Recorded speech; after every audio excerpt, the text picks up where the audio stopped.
এইখান থেকে আমার সামনে যারা বসে আছেন, এর মধ্যে থেকে মুরব্বী যারা বসে আছেন, ওমরা বা হজ করতে গিয়েছেন, এরকম একজন হাত তুলেন। ওমরা বা হজ করে আসছেন, একজন মুরব্বী মানুষ, ওই যে লাল টুপি পরে বসে আছে, রুমন নিয়ে আসো তো ওনাকে।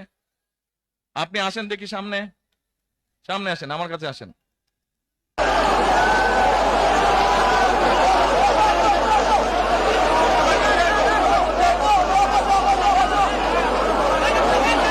চশমা খুলছে, চশমা খুলছে।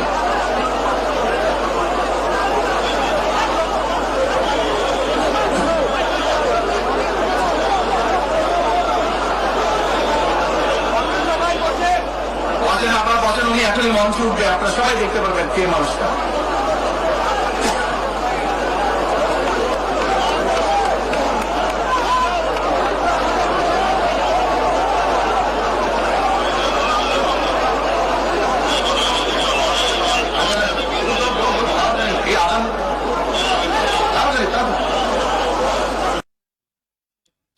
কি নাম আপনার? এটিএম হেলাল।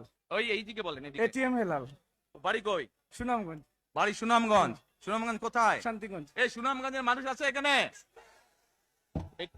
এই লোক আপনাদের মানুষ? আচ্ছা, এখন বলেন, কবে গেছিলেন আপনি? হজ না উমরায় গেছিলেন? উমরাতে গেছি 16তে, হজে গেছি 17তে। উমরাতে গেছেন 16তে, হজে গেছেন 17। এখন আমাকে বলেন, আপনি তো উমরা হজ করে আসছেন, যে মাইকের সামনে দাঁড়ান। আপনি কাবা শরীফে গেছেন? জি। কাবা শরীফের মালিক কে? আল্লাহ। জোরে বলেন। আল্লাহ। কাবা শরীফের মালিক কে? আল্লাহ। আল্লাহ। আমরা মুসলমান সবাই, এই দিন দুনিয়ার আমরা যে পৃথিবী দেখি, এই পৃথিবীর মালিক কে? আল্লাহ। এই সূর্য নক্ষত্র যা দেখি তার মালিক কে? আল্লাহ। বেহেশতের মালিক কে? আল্লাহ। দোজখের মালিক কে? আল্লাহ। আচ্ছা দাঁড়ান, এবার আপনি বসেন এখানে। আপনারা সকলেই সাক্ষী দিলেন, দোজখের মালিক আল্লাহ, বেহেশতের মালিক আল্লাহ, এই পৃথিবীর মালিক আল্লাহ, কাবার মালিক আল্লাহ। আরে ভাই, যেটার মালিক আল্লাহ সেটা কি অন্য কেউ দেওয়ার ক্ষমতা রাখে? রাখে না। তাহলে কি দাঁড়ালো?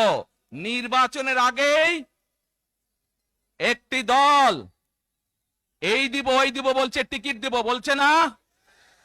যেটার মালিক মানুষ না, সেইটার কথা যদি সে বলে, এক শিরকি করা হচ্ছে, হচ্ছে না?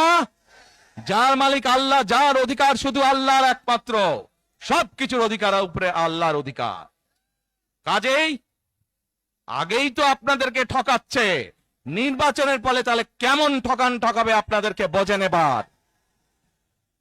শুধু ঠকাচ্ছেই না মানুষকে, যারা মুসলমান তাদেরকে শিরকি করাচ্ছে তারা। নাউজুবিল্লাহ।